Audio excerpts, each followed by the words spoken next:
Global super লিগে রংপুর রাইডার্সের বিপক্ষে দ্বিতীয় ম্যাচে মাঠে নেমেছে ক্রিকেট ভিক্টোরিয়া।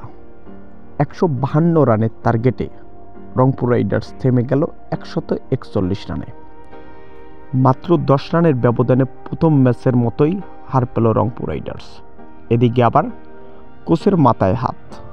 শুরুটা দারুণভাবেই করেছে রংপুর রাইডার্স, কিন্তু শেষে গিয়ে পরপর 3 উইকেট হারিয়ে লক্ষ্যে পৌঁছাতে পারেনি।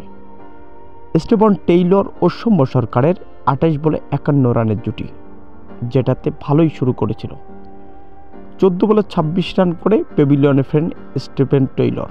তারপর থেকেই সৌম্য সরকারের নতুন সঙ্গী মাজডেন 8 বলে 9 রান করে তিনিও আউট হন। অথচ সৌম্য সরকারের দুর্দান্ত এক হাফ সেঞ্চুরি কাজে দেয়নি এদিন। টানা 2 ম্যাচে সহজভাবে হেরে গেল রংপুর রাইডার্স। তো প্রিয় দর্শক, এ বিষয়ে আপনার কি মন্তব্য জানিয়ে দিবেন ভিডিওর কমেন্ট বক্সে।